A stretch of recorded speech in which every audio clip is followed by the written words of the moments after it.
أعوذ بالله من الشيطان الرجيم بسم الله الرحمن الرحيم الحمد لله ثم الصلاة والسلام على رسول الله صلى الله عليه وسلم وعلى آله وأصحابه أجمعين وبعد abatulaba n'abatuwuliriza ku Rawda Islam Media twala omukisa guno okubatolera ku salamu nti assalamu alaikum wa rahmatullahi wa barakatuhu. Wa alaikum assalam wa rahmatullahi wa barakatuhu. As'ada Allahu awqatakum bi kulli khair.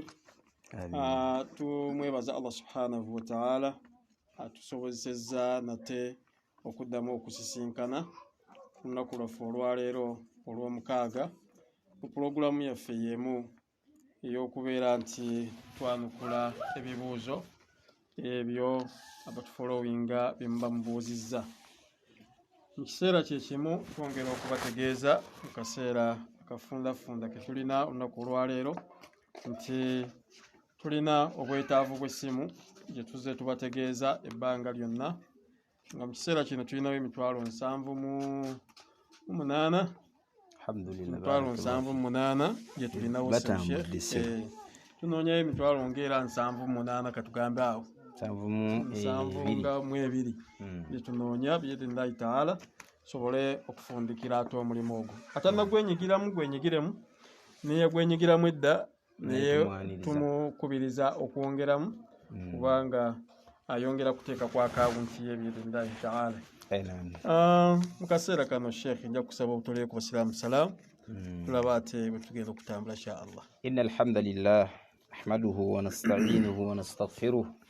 أعوذ بالله من شرور أنفسنا وسيئات أعمالنا إنه من يهدي الله فهو المهتدي ومن يضلل فلا هادي له صلوات الله وسلامه على سيدنا رسول الله صلى الله عليه وآله وسلم. tumwebaza Allah tumutendereza tumusaba Allah sokusasira ku nabbi Muhammadin sallallahu alaihi wasallam. Abawuliza ba Rawda Islam Media, assalamu alaikum wa rahmatullahi wa barakatuhu. Wa alaikum assalam wa rahmatullahi wa barakatuhu. Tulina mukadde waffe Sheikh Abbas Zubair Senkuba Sonko ow'omutalagwe gwe tulinayo biidhinillahi taala okusobola okubeera ku pulogulaamu yaffe okwanukula ebibuuzo byammwe biidhinillahi taala. Kuno kola ku budde Sheikh tujja kutandika naye muganda waffe ono yabuuzizza nti basimala bagisoma mu lwatu ku al-Fatiha ne ku sura endala ebeze y'obayongereza ku al-Fatiha.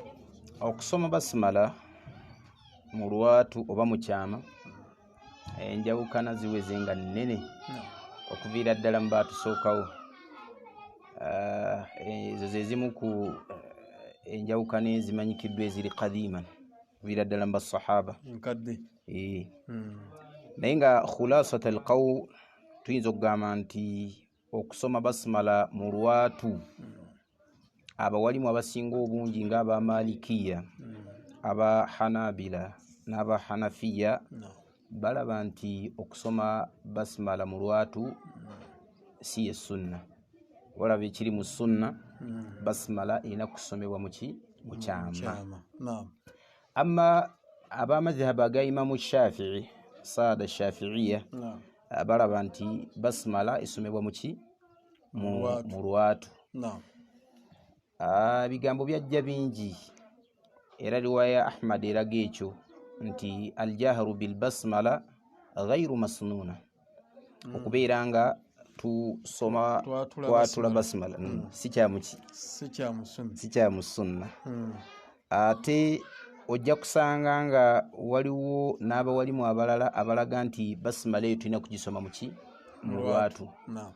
Naye ala kulli abagamba nti basimala tugisoma mu kyama, hadithi ya Abdullahi ibn Umar yagamba sallaitu khalfa rasulillah, ye kennyini yasaalira emabega wani Nabbi Muhammad sallallahu alaihi wasallam ne agati wa Abi Bakari nani wa Umar wa kullun yabda'una as-salata bilhamdulillahi rabbil alamin. Bonnange as-sala bagitandika na kigambo alhamdulillah, yani la yajharuna bil basmala, nga tebatandika naki tebayatulanga basmala. Ba khulafa ar-rashidin kigambibwa bonna ge madhhabu gaabwe era wali mu bafuqaha bagamba nti okyali badde kyekweka tekyali ekwese basajja bano mikwano gya nabbi batambulanga naye nnyo nga Abubakar n'atategeera nti nabbi akola ki kyali muwulikiseeko Abubakari yali badde akirabanya at least Umaru nani naye waliwo hadithi era eraga nti nabbi yasomanga mu lwatu ya Abu Huraira yalaga nti nabbi fa alayhi salatu wassalam yamuwulira nga asoma muki asoma mu lwatu kakati abawalimu ne bagamba nti kiyinzika okuba nga Ibn al-Qayyim era ayogera ekigambo nti mu byeyoleka byonna biraga nti kana tarata sallallahu alaihi wasallama yaqra'una al-basmala jahara olwolumu kirabika nabbi fa alayhi salatu wassalam yasomanga basmala mu lwatu ngira bwe kyajja mu kusoma okwemisana tetusoma kyama nga tusoma muswala ez'emisana dhuhuri asri ne raka ebbiri ezisembayo ku ishai ne ku magharibi emu esembayo tulaba nga tusoma ki kyama wabula hadithi weringa ntuufu nga kana rasulullahi sallallahu alaihi wasallam yusmi'uhum ayata sunan abi daud nabbi oluusi yawulizangayo basahaba aya nga bwasoma alhamdulillahi rabbil alamin arrahmanir rahim maliki yawmiddin iyyaka na'budu wa iyyaka nasta'in ihdinas siratal mustaqim siratal ladzina an'amta غير المغضوب عليهم ولا الضالين amakuru nga bawulizaayo aya ngate aya endala azisirika ekyo bakirabako mu sunna y'omubaka Muhammad sallallahu alaihi wasallam shekhe wange ansomesa hadithi nga tuli ku jamia wetwagendangayo mu lutuulo olunene ekyo nga akikolako practical muba musoma ogenda okugira nga bamuga nti nabbi akikola lumu kati ffe tunakikola ddi olumu bwatyo yagamba nange era lwe luno amakulu nga akitukoleramu okutegeera nti nakyo sunna ya nabbi Muhammadin sallallahu alaihi wasallam mu swala ez'emisana okuwulizaayo gwe imaamu bamumiina ayata oba ekigambo kitegeereka kakati nabwe kityo ku alfaati ku basmala omuntu asobola okugisoma olwatu olwolumu era Ibn al-Qayyim agamba nti naye wakana aktharu ma yaqra'u biha sirra naye emirundi egisinga obungi yasomanga kasirisi nze ndowooza enkola ya Ibn al-Qayyim yali wasatu nnyo ebiseera ebisinga yasomanga kyama naye olwolumu n'agisoma mu lwatu so tugamba nti agisomye mu kyama eyo sunna eyasinga okunywera agisomye mu lwatu eswala tebeera tebanfu wallahu ta'ala ahlam naam barakallahu fikum ono muganda waffe abuuza nti singa aba asaala swala n'atuuka ku laaka 5 aba ali ku ruko najjukira kindabika ndi mu laaka ya 5 akola atya laaka agisazeemu agijjuze agimaleyo bw'otuuka ku rukuu sala raka ojimaliyo bojimalayo otole salaamu omala okutola salaamu vunama mmeka biri ez'okwerabira kuba weerabidde n'oyongera mu ssola ate kimanyikiddwa mu kwongera mu ssola eri bafuqaha tuyina kubeera nga tuvunnama oluvannyuma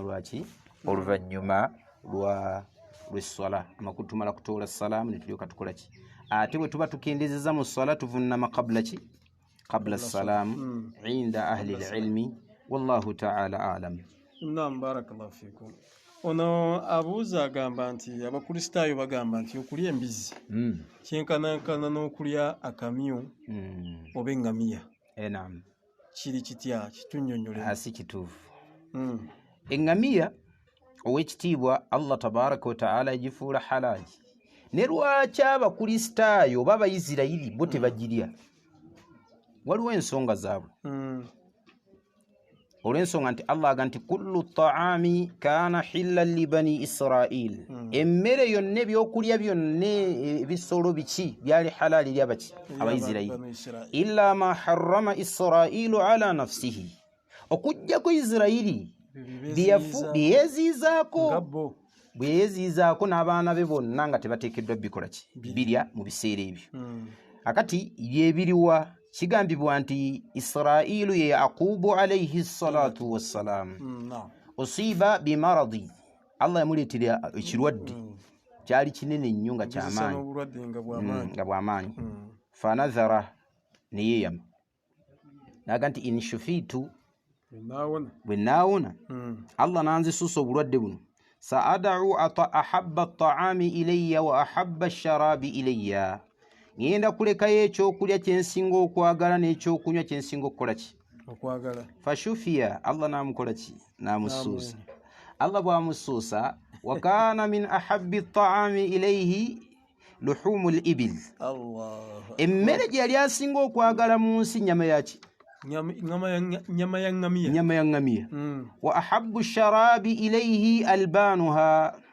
na ekyokunywa kye yali asinga okwagala gaali mata gaki gaayo okuva olwo neefuuka haramu gyali kuba yeyeeya mu kukola ki okukireka n'abaana be kyekyo Allah kyaga nti kullu taami kaana hillan li bani israil ebyokulya bye tulya biffenna byali halaali eri abaisirayiri illa ma harrama israilu ala nafsihi okujjako isirayiri byafuula haramu eri omwoyo gwe nekibeera nga okuva olwo ennyama y'eŋŋamiya eri haramu eri abaisirayiri tebagira ebbanga lyonna paka olwaleero we byayingira ate ku bano bo balowooza nti ffenna tulina butagirya naye ng'ekyo kyali khasa li bani israil au li israil ku isirayiri n'abaana be baagaana ogirya olw'ekyo amma ebikwatagana n'akamyu owekitiibwa Allah tabaraka wataala tetulina watugambira nti kali haramu wabula bo bagamba mbwe ekisolo kyonna ekitaawula binuulo baani yabyogera oba Pawulo ndowooza kiri mu bya Pawulo nti kiri mu bya Pawulo naye ebyo si byaffe gayru shar'una si shariya yaffe ya Nabi Muhammad sallallahu alaihi wasallam wallahu ta'ala alam. Naam, barakallahu fikum. Mama Abdurrahman naam abuuza nti omuntu asabiriza alamulwa atya? Okusabiriza tekikkirizibwa mu ddiini illa li haja okujjako nga waliwo ki obwetaavu obwo ate bulina kuba bwa muggundu waki nabbi waffe Muhammadin sallallahu alaihi wasallam yatulaga omuntu asabiriza abantu agenda kujja ku lunaku lwa qiyama nga ennyama eno terimu mu maaso olw'okusabiriza abaki abantu. Era mu hadithi ntuufu nabbi ng'agamba nti omuntu okutambula ng'agenda ku lusozi oba mu kibira ye asennyiki lumulumu n'asiba ekinywa n'akiteeka ku mugongo n'ajja ng'atambula nakyo yaga nti khairun lahu min an yatakaffafa annaasi kyekisinga obulungi okusinga okugenda ng'asabiriza abaki abantu fayamna'uhu au yu'tuunahu ne bamugaana oba ne bakola ki aw kama qaala alayhi salatu wassalam. So okusabiriza abantu kya bulabe obusiraamu bwakikola ki bwakigaana. Allah atutaase Allah tumusaba atuwe halaali atumala ya rabbi. Naye embeera eno eriwo oyinza okugisanga nga ya covid ng'omuntu mutuufu abadde tasabiriza genda okusanga nga amaliriza akoze eki asabiriza wabeera nga waliwo obwetaavu muyambe muleke ga nti ate asabiriza nnyo oba muyambe kaafuna ekyokukola ekyo nakyo kikulu nnyo eri umma. Waliwo abantu nga baagala nnyo okubasaba oli ajja abeerawo yeegayirire amuweeyo omutwalo olumu oba amumme amugayekomawo wiiki ejja mu kifo ky'omugandi kwata emitwalo gino 2 genda osuubule mukene ogenda otunde mukene oba genda osuubule amanda abantu amanda bagiitaaga oba n'ebifaanana bwe bityo. So kiba kya bulabe nnyo gwe oyagala munno okumumanyiiza eva kusaba si kya mu ddiini yaffe wallahu ta'ala alam. Naam, barakallahu fikum. Era Mama Abdurrahman agamba nti omukyala yandikozesezza kakodyo ki akalemesa bbo okuddamu okuwasa mukazi asukka okuwasa omukyala asukka kw'omu kiri mashuruu wekitiibwa Allah kikola ki yakita kakati oyagala kulemesa Allah kiyata tumusaba ma Abdurrahman akkirize asiime n'okugera kwa Allah tabaraka wa ta'ala ekyo Allah abasajja bonna nze ayogera n'ono atudde wano n'oli ali ku kugundi n'abasigaddeyo Allah bw'atyo bwe yatutonda. Mama Abdurrahman tusaba Allah tabaraka wa ta'ala akunyweze naye nga tusaba Allah akufuula omukyalo ow'ebbeeyi mu jjana insha Allah. Omukyala abigumiikiriza ebyo n'agumira ewabbaawe Allah ajja kumukufuula mukungu insha Allah. barakallahu fikum wa jazakumullahu khair. Dagala teririwo wabula sala magezi bukyabo controlling obujjo. Dedduwa. Tewali Yayiza kusoma. Asabe Allah amunyweze bunywezi. Amumalire. Naam. Naam. Ona abuuza nti bw'aba omukyala nga alina omusajja amwogereza. Naam. Naye ng'omusajja oyo munabbida. Akola atya? Omusajja bw'abeera munabbida asobola ogifuula sharutu. Bamuganza okukkiriza ng'oleseeyo bbida. Yataddeko wano akakwakulizegayo nti ayinza okuba akuza ekirevu naye ng'ate akuyesa engoye. Yaba akoze haramu. Okwesa engoye si bbida wabula haramu. Tuba tubiteekulula. Nabbi yaziiza okukweyesa engoye. Yagamba alayhi salatu wassalamu ma asfala min alka'bayn min alizari fa fi nnaari. Buli lwonna olugoye olusukka obukongovvule Allah agenda kukwata nnyini waalo amuteeke mu muliro. Tusaba Allah ataasa omuliro. So Mama Abdurrahman mu mbeera efaanana bwetyo oyo bbaawo mugaye bugambi nti munnange nze akakwakulizo ke nnina kubeera nga engoye ziddayo nga nabbi bwe yayigiriza alayhi salatu wassalamu ng'ogenda nabbaawo. Tusaba Allah amuwe hidaya naye gamba aleke kola nsobi erabibwako amukoleko daawa. amukoleko daawa. Naam. Ono muganda waffe abuuza asinzidde Dubai nti dhikiri ki gye basoma ng'oyagala obugagga. Olwo dhikiri gye yawandiise wano naye anemye okutegeera obulungi oba yabadde ategeeza eki naye eriyo dhikiri gye tusoma waliwo eziri masunuunu n'eziri gairu masunuunu abantu bazitandikawo naye omuntu waddemba okugenda n'afuna wuzu n'asaalayo raka'a 2 oba okuyimukako ekiro n'awanika emikono n'avuga nti Allah mutuufu ekinnongoosa kubeerako nakasente musawo kusaba Allah ompangaalize ku mbeera efaanana bw'etyo Allah ajja kukuwa insha Allahu taala. Kigamba waliwo sahaba yayogeranga ekyo ng'aga nti Allahumma la yuslihni illa alghina. Allah nze teri kinnongoosa kubeera ku mustawa okujjako okubeera omugagga. Allah okusaba ompe era Allah yamuwangaazanga ng'alina ki. So togaana okusaba edduwa efaanana bwetyo kuba sahaba yalabwako nga yakikola wallahu taala alamu. Ensonga ey'okubiri waliwo zikiri nabbi Muhammad ze yayigiriza ng'omuntu ogga nti Allahumma aafini fi badani, Allahumma aafini fi sam'i, Allahumma aafini في بصري لا إله إلا أنت اللهم إني أعوذ بك من الكفر والفقر اللهم إني أعوذ بك من عذاب القبر لا إله إلا أنت. ذكر يمن كدوا والذكر يندل أنت اللهم رب السماوات السبع ورب العرش العظيم ربنا ورب كل شيء أنت الظاهر فليس فوقك شيء وأنت الباطن فليس دونك شيء منزل التوراة والإنجيل والفرقان فالق الحب والنوى أعوذ بك من شر كل شيء أنت آخذ بناصيته أنت الأول فليس قبلك شيء وأنت الآخر فليس بعدك شيء أقضي عني الدين واغنني من الفقر. Eyo nabbi yagaateri ajoogera n'awangalirako obwavu naye osobola okubeera ng'ogisaba insha Allahu taala. Gamba bawali mbo bagikuyigirize gyeri ojja kugikwata mpola mpola Allah tabaraka wa taala ajja kujjako obwavu. Tusaba Allah ffenna attaasa obwavu teri ayagala bwavu bubi nnyo. Barakallahu fikum. Barakallah. Atugambye nti salaamu alaikum. Alaikum salaam. Abuuza nti agamba nti munafu mu kusoma ku Qur'ani kubikula n'asoma mukko naye bw'asalawo n'agamba nti mu swala zino zinsaala eza sunna kansome ayati empanvu mbanga asomye Qur'ani awo oba yeetaaga kubimala kubikula. Basahaba abamu baali tebamanyi kusoma Qur'ani naye nga kyebakutte nabbi kyabasomesezza bakiddiŋŋana ekibayita okusoma Qur'ani era oba tusenguse Qur'ani.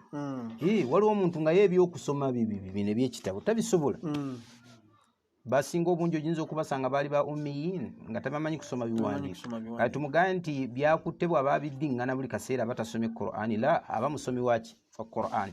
Era oyo talimu abo nabbi bagenda kuwaabira nabbi agenda tuwaabira agambe nga bwe kyajja mu Furqan wa qala ar-rasulu ya rabbi inna qaumi takhadhu hadha al-Qur'ana mahjura. Abbi agenda gamba nti Allah abantu bange Qur'ani bagisenguka abantu bagisenguka. kitegeeza ki nti abantu tujjumbire okubeera nga Qur'an tugisoma. Asobodde okusoma ng'ogisoma olabako zino eziri mu masahifi la baasa bihi. Asobodde okuraaja kyokutte nga tosobola kusoma biri nakyo kikole. Bw'oba osobola okukola byombi fahuwa al ahsan, kyekisinga obulungi kubanga ekiwandiikiddwa kinywera nnyo okusinga ekiri ddawa ekikwatiddwa. Wallahu ta'ala alam. Naam, era nekino kikwatagana ku Qur'an. Agamba nti okusoma Qur'an kirimu empeera nnyingi era bakitugamba. Naye bwe sigisoma mulimu ezambi. Ansa eri mu aya yennyini eri gitwogera. Aya nabbi bw'abanga agenda tuwaabira nti twasenguka Qur'an tetugisoma kiba kitegeeza eryo zambi ddene. Era atasoma Qur'an agenda kuvunaanibwa omusango gw'okusenguka ekitabo kya Allah tabaraka wa ta'ala. Lwaki? Anti munnange okusenguka Qur'an kwa mirundi ng'esatu oba ena. Kusookera ddala hijirul Qur'an, omuntu okusenguka Qur'an bi'adami qira'atihi, okugaana ogikola ki? Gugwe musango gusooka. Ogwokubiri bi'adami tadabburi ma'aniha, okugaana okufumiitiriza amakulu gaayo. Adami alhukum bil Qur'an al Karim, okugaana okulamuza ki Qur'an. Ebyo byonna bigenda tuvunaanibwa mu maaso ga Allah tabaraka wa ta'ala. Wallahu ta'ala alam. Era ekibuuzo kikyali ku Qur'an. Omukyala agamba nti abuzaabuzibwa somesebwa nti bw'abeera mu nsonga takkizibwa kukwata ku Qur'an. Naye ati babeera mu madarasa enkulanga nga bagikutteko kiri kitya? Ezo ezimu era ku njawukana ennene ng'olimu abamu nga bagamba Qur'an tekwatibwako omukyala ali mu nsonga, abalala bagamba Qur'an ekwatibwako omukyala ali mu nsonga.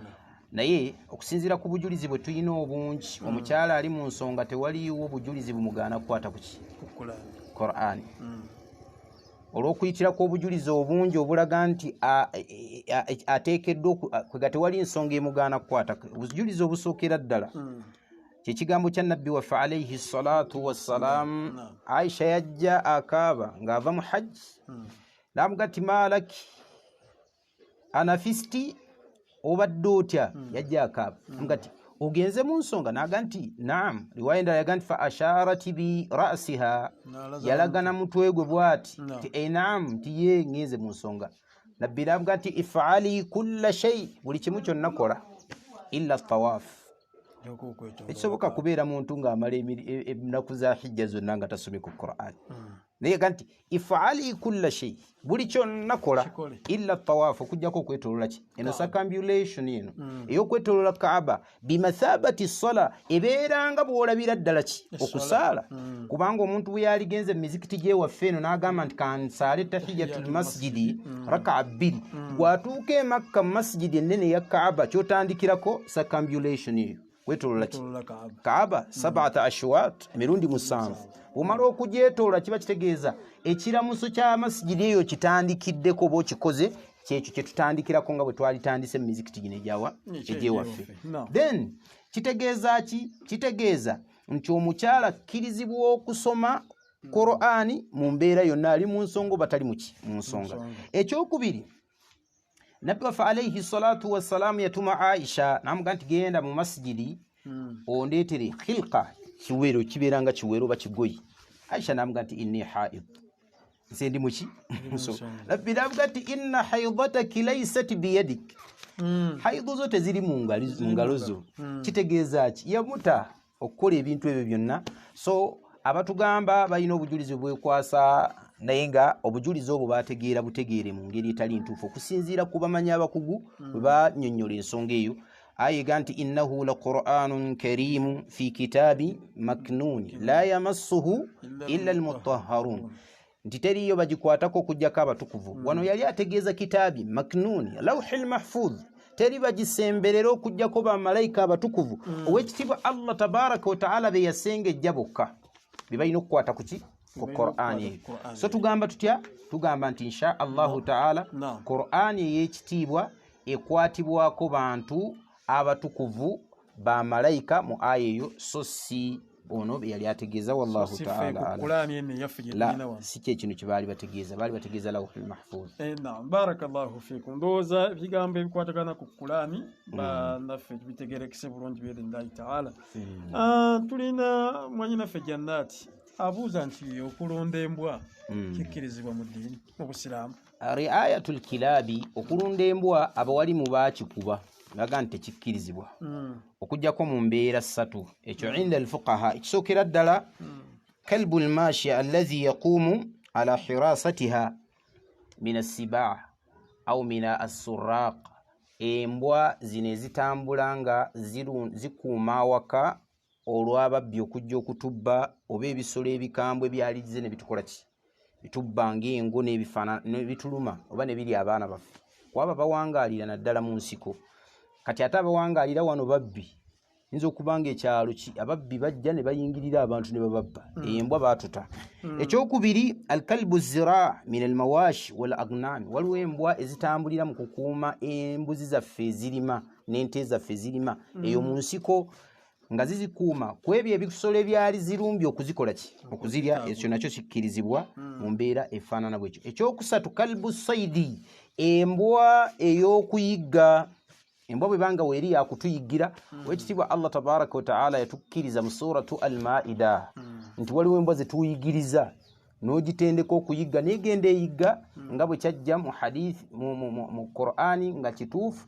Ng'owekitiibwa nabbi waffe Muhammad sallallahu alayhi wa alihi wasallam Allah yamussaako yamugamba nti yasalunaka madha uhilla lakum, bakubuuza madha uhilla lahum, biki ebiri halali gye bali, kul uhilla lakum at-tayyibat, mbaga nti byonna ebirungi Allah yabifuula halali gye biri. Wama allamtum min aljawarihi mukallibina tuallimunahunna mimma allamakum Allah, n'embwa ze mwayigiriza okuyigga Allah abakkiriza kyeziba zikutte, bwe mubanga mwaziyigiriza bulungi ne muzitendeka kyeziba zikutte mulye. Fakulu mimma amsakna alaykum, mulye kyonna kyeziba zibakwatidde mu bisolo. Wadhkuru smallahi alayhi, naye bw'oba ogitembwa gigaye bisimillah egende, kyereeta oba kifudde oba kiramu weerire. Amateeka bwe gatyo gakireeta. Ebbanga lyemala nga ntendeke, ebbanga lyemala nga ki. So embwa ezifaanana bwe zityo ziri halali. Obujulizi obugaana embwa okumala gazirunda ewaka mu ngeri ekyeyonoonera efaanana bwetyo, yagamba nabbi waffe Muhammad sallallahu alaihi wasallam, man takhadha kalban, omuntu yenna ateekawo embwa mbwagirunda, illa kalba mashiya au saidin au zira, okujjako embwa ey'okukola ki ey'okukuuma ewakaawo olw'ebizibu, oba ey'okulima eri gye tumanyi, oba embwa ey'okuyigga, yagatta nkusu min ajrihi kulla yawmin qiraatu, buli lunaku Allah mukendeezaako empeera eyenkanankana ne qiraatu. Qiraatu lubanga lusozi lunene bwe luti nga bwolaba olw'e Uhud. Naye abasajja battu n'empeera tunoonye sibayira zenina yabankendezeeko qiraatu, kiba kitegeeza ogenda tutandika ate kufuna mazambi. Ala kulli, embwa tekkirizibwa kukola ki kulunda. Wallahu ta'ala alam. Byonna bye tukola tetumanya nti bituuse kituufu. Ate bw'oba olina embwa nga tebikugibwako, kati muntu anaasigaza ki? Kituufu. Kale baganda baffe abalunzi b'embwa nga tebalina nnyo mugaso ku zo, baali badde bazeewala biidhnillahi ta'ala. Ono abuuza nti eswala esaalibwa eraka ebbiri ezisaalibwa ng'enjuba esitudde ekigero ky'efumu, esigala ebalibwa duha oba waliwo eraka duha yennyini? Era zezo ezitandikirwako mu raka za duha bbiri, oli asobola osaala ebbiri oba ennya oba okusaala ezisukkawa. Yagamba nabbi Muhammad sallallahu alaihi wasallam, man salla al-fajra fil jamaa, hadithi ya Abi Dawud, omuntu yenna asaali swala ya subhi mu jamaa, thumma qa'ada yadhkuru Allah, n'atuula wansi awo wasaalidde ejjama ng'agenda atendereza Allah, yagamba hatta tatlu'a ash-shams, okutuusa enjuba weekola ki weevaayo, kaana lahu mithlu hajjati wa umra, Allah amuwa empeera ng'eya hijja ne umra, tamaman nga bijjudde.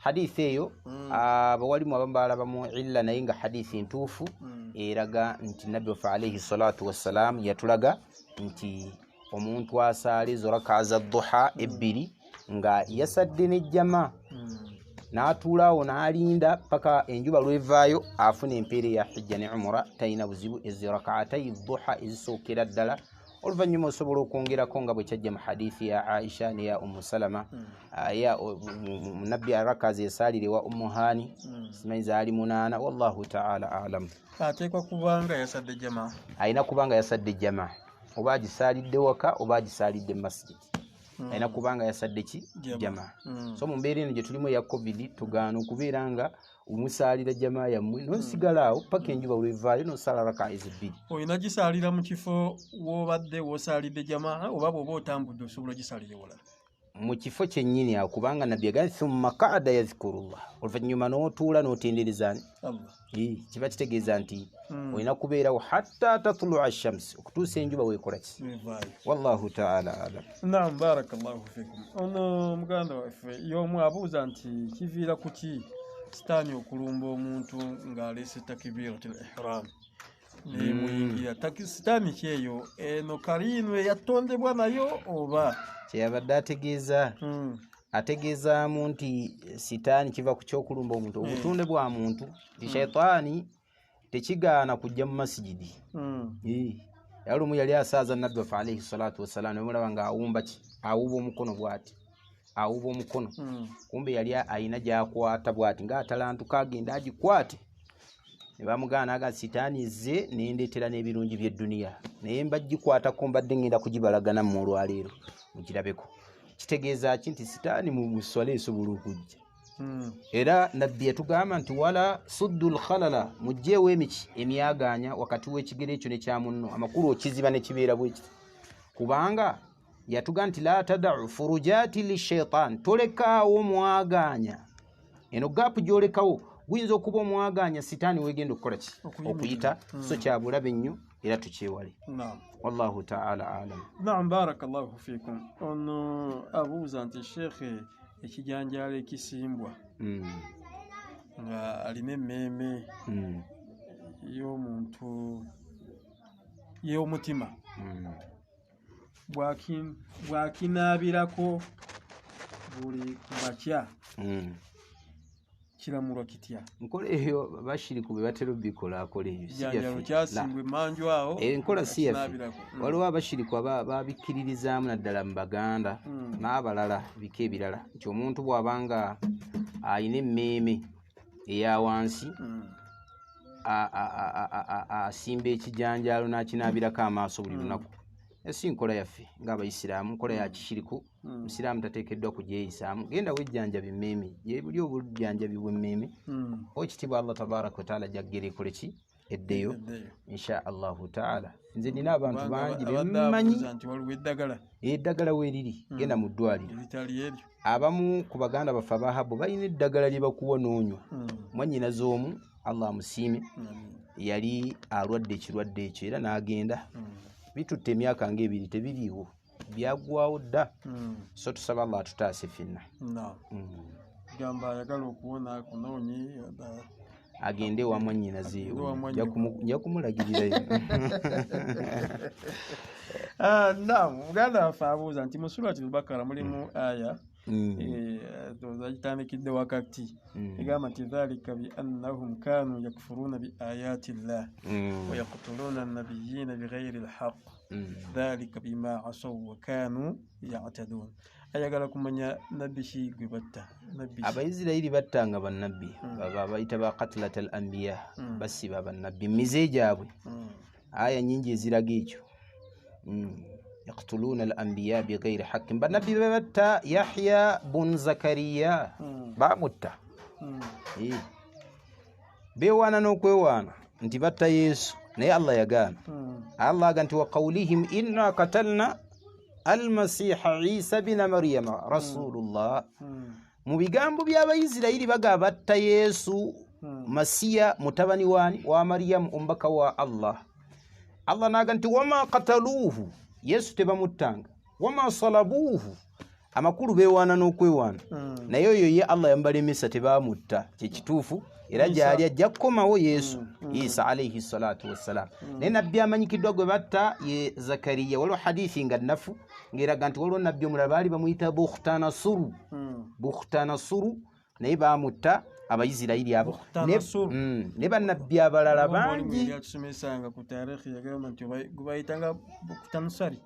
Bukhtanasur kati oyo bamutta bambi Bukhtanasur kati omusajja oyo naye yali kigambibwa mbu nabbi mbannabbi b'abayisirayiri bamaliza bakoze ekibamusse n'abalala bangi Allah baatatugamba n'omubaka Muhammad sallallahu alaihi wasallam wallahu ta'ala alam. Ana abuuza nti ekigambo sadakallahu alazim ku nkomerero ya Qur'ani mu amaze okusoma Qur'ani kituufu la siyali nkola ya nabbi waliwo abeesembesa aya ega nti qul sadakallah fattabi'u millata Ibrahima hanifa mugambe sadakallah naye Allah yali tatugamba kumaliriza lwa kusoma Qur'ani ekimanyikiddwa mu sunna nabbi ya muntu we yasomanga Qur'ani nga Abdullah ibn Mas'ud bwe yasoma yamuga nti hasbuka kikumalirako maawo khalas tetulina birabye twongera ku sadakallahu alazim wa sadakallahu aliyyul azim la si bituufu ekituufu khayral hadi huda Muhammad sallallahu alaihi wasallam obulungamu obulungi bwe bulungamu bwa nabbi waffe Muhammad sallallahu alaihi wasallam sallallahu abututebese ono Magumba Bashiri okuva ebbanda agamba nti omusawo nga mujjanjabi wa bisolo ne bamuyita ku faamu ngefaamu eyo erimu embizi ate embizi azisanze ziri bubi azikola atya azijjanjabe ala ayita abajjanjabi b'embizi mwe bali muno agenda banoonya abajjanjabi b'embizi bamanyikiddwa Musiraamu tajjanjaba mbizi aslan kuba kujooga bajooga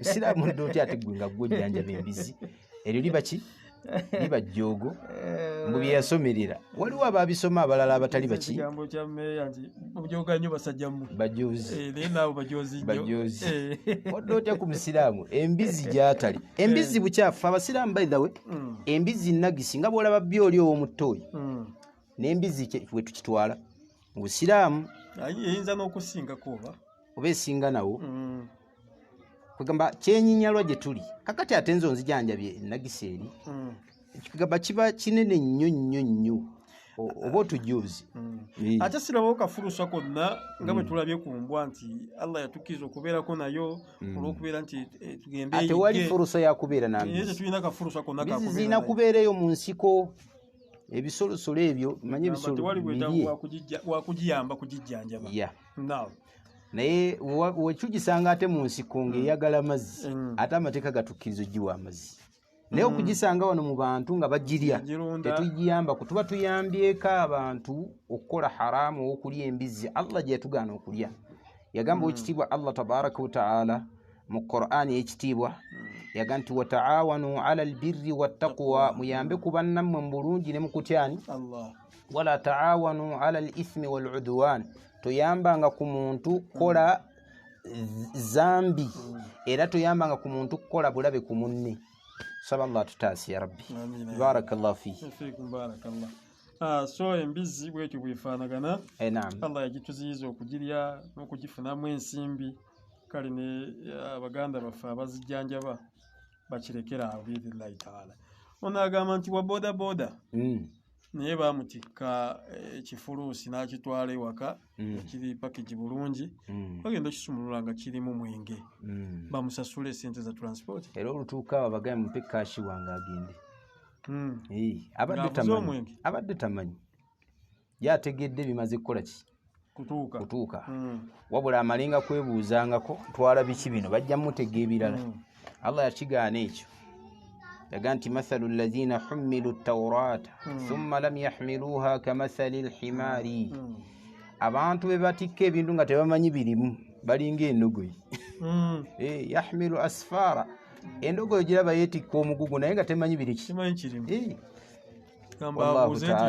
ntwala biki bino ssebo temuntikka byesimanyi twala nguli mugjeeko asooka abyetegerize kituufu.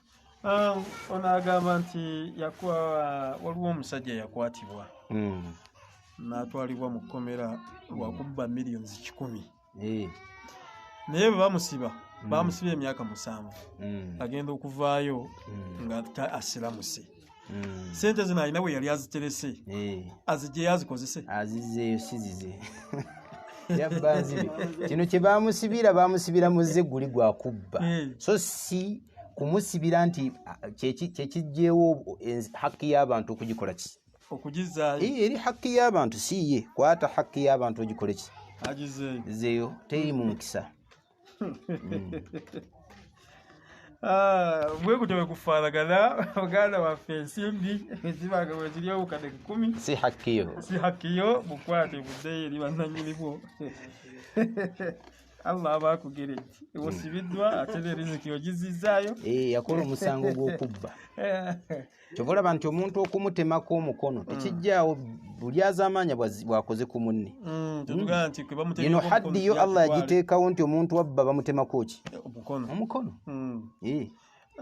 Ono muganda waffe abuuza agamba nti maama waabwe amajini gaamukwata ne bamutwalako ne bamusomerera ne bigaana takyayagala kulaba ku muntu yenna awaka. Kitaabwe bwe yamukutte n'amutwala yamututte mu ssabu nnaku 2 Allah n'amujjulula. Maama alamulwa atyo oyo taata mukyamu nnyo okukwata maama n'amutwala mu ssabu. Siraamu tetutwala wabanga ddala yabadde musiraamu siraamu ffe tetutwala bantu mu bintu bifaanana bwe bityo olw'ensonga tetukakasa nti bali bye betutwalira be bayita bajjajja empewo z'ekika baali bantu nga balamu nga tetusobola kubakola ki kubeebuuzaako ku ebyo. Bamala kufa ne balyoka bafuuka ab'omutawaana nabo bennyini babiyimba bayina ennaku etagambika. Sanga omusajja ng'ayimba jembe kalondoozi jembe wajja oyina ennaku kati jembe eriyina ennaku okitegedde kati ate ligenda kukuyamba litya bantu bwongo. Waliwo akasajja kali okuba kayita tamala emirundi kati okuba emitwe naye mu bwongo waliwo ebintu ebimu nga byetaagisa omuntu okuteekamu common sense.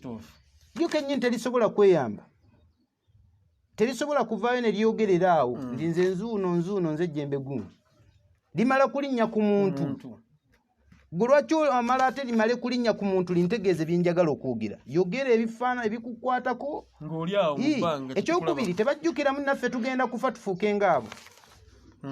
Kati bali babakaafu bakola ssente zaabwe n'ebirala naye tebayina kye basobola kukola ebyo empewo za kika ebyo babalimbira bwereere aslan wabula bisobola okukosa omuntu kuba majini bisobola okukosa mu bintu ebya bulijjo naye mbu bikuwa obugagga.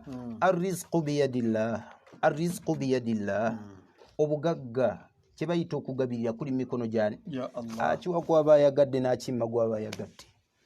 Abasamize abawa Allah n'abatali basamize n'abawa Allah. Abagagga abakkiriza gye bali bangi. Twalaba Uthmani omulundi guli olutalo lumu n'ateekamu eŋŋamiya 300 omu bw'ati yali musamize kalla wallahi.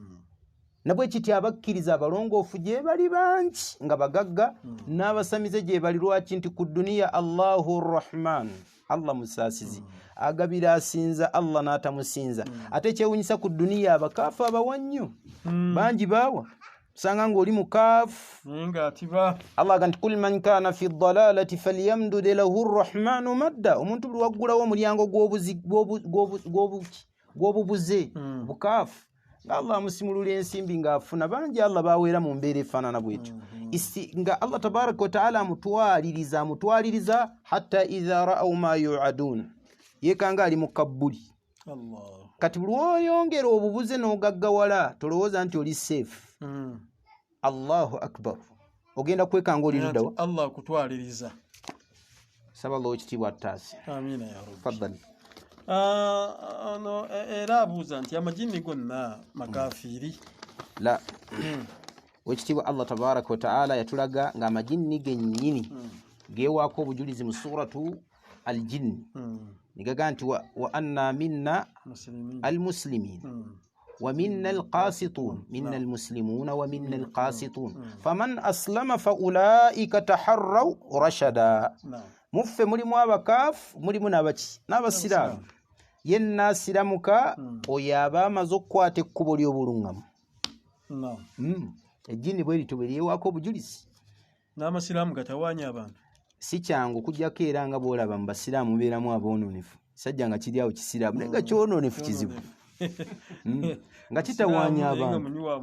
Siraamu naye nga mubbi muyaayi. Ekiri abeerawo omusiraamu nga muyaayi. Naye essiraamu erirungi erirongoofu ejjinni libeera mu azikaali, ku muzikiti, kusaba, kusinza Allah. Tusaala nagwo mu sufuufu okuba tetugalaba. Wallahu ta'ala. Era abuuza ku majini kigawangaalira wa? Majini gawangaalira mu bifo bingi. Waliwo agawangaalibwa kuwangaalira ku nnyanja nga gye gasula ala sathil ma, ku mazzi okwo wa umqiha ne wansi ngaba wali bwe bagoogerako. Waliwo agawangaalira mu biponko kugoma, waliwo agawangaalira eyo ku manabiti shajar babita bibira mu bibira eyo, waliwo agawangaalira bitundu ebyenjawulo bituli omu gabeeramu.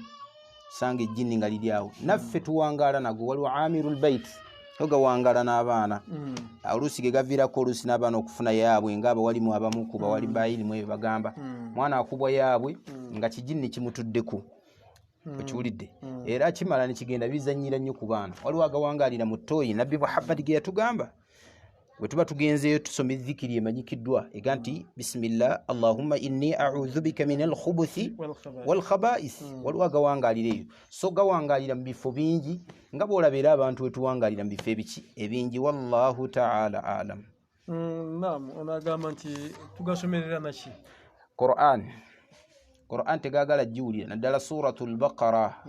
Suratul baqara Nabi waffe Muhammadin sallallahu alaihi wasallam yatulaga nti ekituufu kiri nti essuula eyo egoba shayatini naddala mu nnyumba ne mu bantu esobola obbagobamu. Okwaziina kugagoba ne Qur'ani yonna esobola okugagoba. Wallahu ta'ala alam. Ono muganda waffe abuuza Saddam agamba nti ayagala kumanya ku sahaba gwe bayita Abi Sa'id al-Khudri. Abu Sa'id al-Khudri amanya ga matuufu bamuyita Saadi ibnu Malik ibnu Sinani al-Khudri. Sahaba oyo y'omu ku basahaba ba Nabbi waffe Muhammad sallallahu alaihi wasallam min mukthiri al-hadisi, mwaba abasinga okuleeta hadisi ennyingi.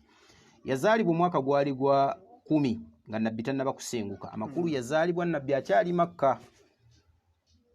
Yazaalibwa omwaka gwa 10 nga Nabbi Muhammad sallallahu alaihi wasallam tannaba kukola ki kusenguka. Ekyokubiri mu bye tumumanyiiko Abu Sa'id al-Khudri yafa omwaka gwali gwa 74 oluvannyuma lw'okusenguka kwa Nabbi Muhammad sallallahu alaihi wasallam. Amakulu yawangaala emyaka 84. Buwangaazi bwe bwonna myaka 84. Ekyokusatu yawa hadisi zaali 1,175 1,175 hadisi ze yawa Abu Sa'id al-Khudri. Yalwana ku ntalo, yali musajja nga byakola muhaddith wa jundi. Yali musajja ng'emirimu gye kunoonya hadisi ate nga musirikale. Yali faqih nga ali asaasanya ilmu. Faqih musajja muhaddith. Ekyokubiri nga jundiyu mujasi. Yali musajja mujasi. Mu ntalo ze yalwana olutalo lwe bayita olwa Banu Mustaliq, n'alwana olutalo lw'e Khandaq. Oyo Abu Sa'id al-Khudri tusaba Allah musiime radiyallahu ta'ala anhu. Naam. Naam, onabuuza nti eriyo essuula ez'enkizo okuzina waazo. Naam. Essuula gye ziri ez'enkizo nga suratul Baqara. Nabbi waffe Muhammad sallallahu alaihi wasallam yatulaga obuki obukulu bwayo. Natuga nti iqra'u surata al-Baqara fa inna ash-shaytana yakhruju min al-bayti tuqra'u fihi surata al-Baqara. Suratul Baqara. Yagamba nti musome suratul Baqara mu mayumba gammwe kuba sitaani ziddukamu. Suratul Baqara ne suratu Ali Imran Nabbi yazita Zahrawan. Abo botunuulidde essuula gye bayita suratu Mulku. Nabbi yagamba suratun fi kitabillah ma hiya illa 30 aya. Shufi'ati ar-rajulu yawma al-qiyamah. Essuula gye bayita ina aya 30 eri mu Qur'an. egenda kuwolereza omuntu ku lunaku lwa qiyama naga tabaraka allazi biyadihi almulku wa huwa ala kulli shay'in qadir. Mu sura endala ezirina enkizo suratul fatiha Allah agiyita ummul kitab. Nabbi sallallahu alaihi wasallam anagamba nti la salata liman lam yaqra bi ummil kitab. Nabbi najita ruqya wama adraka wama yudrika bi annaha ruqya. Nebifaanana bwe biti ebiraga nti suratul baqara suratul fatiha yankizo. Suratul ikhlas byaga ta'dilu thuluthil quran yenkanankana ne kimu kyakusatu ekyaki ne sura endala nyingi nabbi ze yagenda ayogerako enkizo zaazo bwe ziri ne waliwo ezayogerwako hadithi nafu nyingi nazo nga suratu yasin. Kullu ma yatakallamu anha mu'dhamuha dha'ifa. Buli zonna ze boogera ku suratu yasin ebisinga obungi binafu ate bitemerere batemerera nabbi. Likulli shay'in qalb, buli kintu kyonna kirina omutima. Wa qalbul qur'an yasin kullu hadhihi abatil. Kutemerera nabbi ekyo si kigambo kya mbaka Muhammad. Arabaga nti mugisomere abafuba mmwe eyo hadithi nafu. Si bigambo byetaagisa okwekwasa mu ibada efaanana bwetyo ey'okukola enkizo ku ssuula. So tubyegendereze. Waliwo essuula ez'enkizo naye waliwo ze baatemerera nga si ntuufu. Wallahu ta'ala alam. Naam, olaga nti waliwo imaamu atundira ebintu bye ku muzikiti naye magalibi bweyingirawo abiyingiza ku muzikiti mwatandika okubitundira kiragula kitya? Okutundira mu masjidi nabbi yagaana alayhi salatu wassalam. Tugamba imaamu akiveeko era yatugamba nti idha ra'aytum man yabi'u aw yabta'u fil masjid faqulu la arbaha Allahu tijaratak. Bwe mulabanga omuntu ng'atundira mu muzikiti oba ng'afudde bizinensi ze za mu muzikiti faqulu mumugambe la arbaha Allahu tijarataka. Allah takuteera omukisa n'ofuna amagoba mu byotunda ebyo. Lwaki? Nti emizikiti si bifo bya butale. Kyobula Allah ebifo byasinga obutayagala butale. Lwaki? Abantu bonna abaseego aboononefu ababbi babeera nnyo mu butale ate ebifo Allah byasinga okwagala mizikiti. N'abashiriku bali mu butale babeera n'ebiyirizi babeera n'ebigundi awo abatunda endeku bangi ababeera mu butale obwo ababbi bakwata buli lunaku. Ababbi tebaggwayo mu butale nga sitaani eringe eryawe eyetoloyeera awo. Tusaba Allah atutaase. Wallahu ta'ala ala. Nomwanyina ffe abuuza nti tayinaayo mwanyina mulenzi yenna ate ne taata we teyazaalibwayo na balenzi. Ani ayinza okumuwesa? Taata wa kitaawe bw'aba taliiwo baganda ba kitaawe baba tebaliiwo imaamu amugaba. Yagamba Nabbi Muhammad sallallahu alaihi wasallam al-imaamu waliyyun liman la waliyya lahu. Imaamu asobola okugaba omuntu atayina amugaba. So Allah yamuwa olukusa imaamu. Wallahu ta'ala ala. Onagamba nti okusoma kw'omukyala kulamula okutya mu sharia? Okusoma kw'omukyala amateeka g'eddiini gamuta nga hadithi ya Asma binti Abi Bakari ayagamba nti abakyala bajja eri omubaka Muhammad sallallahu alaihi wasallam ne bamugamba nti ya Rasulallah, abasajja balina engeri gye batusukkulumyeko mu kuyiga, tuteerewo akaseera naffe tuyige. Nabbi n'abateerawo ennaku abakyala nga bajja ne bakola ki? Ne bayiga. Bujulizi obulaga nti abakyala okusoma kwabwe tekulina buzibu, wabula bw'aba afuluma omukyala bino bikulu wammanga. Kisookera ddala bwe luba lugendo nga gy'agenda okusoma alina okubeera ng'ateekawo bazu mahrami agende ne abamuzira okumuwasa nga taata we nga maama we sengaawe, oba agende ne bbaawe kennyini agenda asome la basabi. Ekyokubiri abeere ng'ayambala bulungi ng'obusiraamu bugamba, tagenda ng'akunamye. Lwaki? Nti ajja kufuuka ekikemo eri umma. Saba Allah tutaasi. Wallahu ta'ala ala. Naam, ono agamba nti alina mwannyina omusajja yamulimba nti asiramuse. Baamala okuwasa embaga kasita yaggwa, omusajja n'addayo mu bukristaayo. Kati omwannyina bw'agezaako okwogera, omusajja amutiisatiisa nti ajja kufa. Ayina atta bamuyita Allah. Atta ye Allah. Era yagamba mu Qur'an nti wa annahu huwa amata wa ahya. Allah yatta era yawa obulamu. Ekyokubiri, fa matat hiya afa huwa al-khalid. bwafa yoli wakusigala olubere wawangala ebbanga la yumkina aslan naye wakufa so takutiisatiisa na byakufa kulemesa ddiini ddukayo ffe tetuwangaala na bakaafu mu bufumbo nabbi yatugaana omukaafu okuwasa omusiraamu oba omusiraamu okuwasa omukaafu bujulizi we buli mu Qur'an ng'owekitiibwa yagaana Allah tabaraka wa ta'ala yagaana nti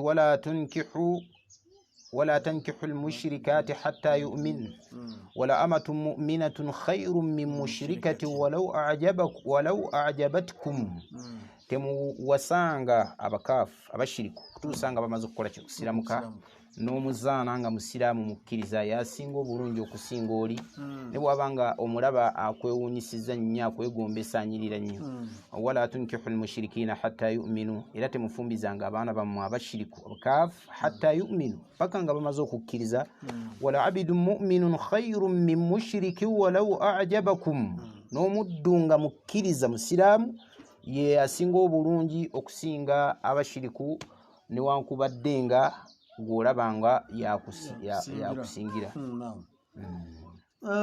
Naabuuza nti akkirizibwa okunaaba lukuya n'okumufunisa wudu? La baasa bihi, tekirina buzibu. Lukuya tumunaaba tusobole okubeera nga tuwona. Ekyokubiri tumufunisa wuzu. Abamu ku bawali mbaga tetumutwala mu biyigo. Tubitwala mu biyigo naye bw'olabanga ekiyigo bino ebyaffe ebya bulijjo ebitagenda mu nsulo la baasa bihi tusobola okubeera nga tumutwalayo wallahu ta'ala alam wal ilmu inda Allahi azza wa jalla. Naabuuza nti musajja muzimbi akkirizibwa okuzimba essabu? La, tetusimba ssabu. Siraamu tazimba ssabu. Ozimba ennyumba gye bagenda osinzirizaamu ebitali Allah. Kalla wallahi yazimba buzimbi tetubikola ffe abasiraamu. Genda Allah ajja kuggulira we walala ofune riziki ye ate nesinga kaawo bwona akireka ku lwa Allah. Barakallahu fi. Onagamba nti singa omuzikiti gwendiko gwempangalyako mu kitundu nga sigwa ba ahli sunna wal jamaa nkole ntya? Giro saalira n'okwawo abakulembera bana bid'a kasita babeera nga bid'a ezitali mukaffara bali abakaafu betumanyi ng'abashia ng'aba ahmadiyya saala naye wabeerawo oguli okumpi n'ekitundu kyammwe nga gwe bali ku sunna bw'ogendayo la baasa bihi. Wabula baabuuza Imaamu Bukhari ba ahlul bid'i tukkirizibwa okubeera nga batusaaza yagamba nti salli wa alayhi bid'atuhu saala ye yamanyi bw'alinnyonnyola bid'a ze waani wa Allah tabaraka wa ta'ala wallahu ta'ala alam wal ilmu inda Allah. Naam, onaabuuza nti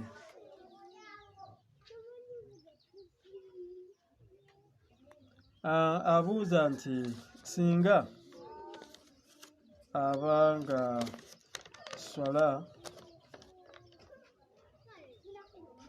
agaye nti omusajja akkirizibwa okusaalira esswala mu saidi y'abakyala either sunna oba faruba? Bw'asaalira esswala etuuka wabula okusaalira ewaabwe kye kisinga obulungi. Lwaki? Nabbi kyatuukako ekiseera n'agaana basahaba okuyitira mu mulyango gw'abakyala. Nabaga nti mulaba mutya twaliddidde omulyango ne tuguleka nga gw'abakyala bokka. Oli n'atayita basahaba abaali abanene baga nti okuva nabbi lwe yagwogerako nti gulina kuba gw'abakyala tetwaddamu gukola ki? Guyingiriramu. Kitegeeza ki? Nti munnange naawe kola ki? Twala obuvunaanyizibwa okubeera nga omulyango ogwo oba ekitundu ekyo kyekeka kirekera abakyala. Wal ilmu inda Allahi azza wa jalla. Naam, muganda waffe abuuza nti singa atali musiraamu ampita ku mukolo nkola ntya? Wakuyita ku mukolo genda wabula ebikyamu byotateekeddwa kukola byewale. Bw'abatandika omuziki vaawo Allah yagaana fala taqudu ma'ahum hatta yakhudu fi hadithin ghayrihi.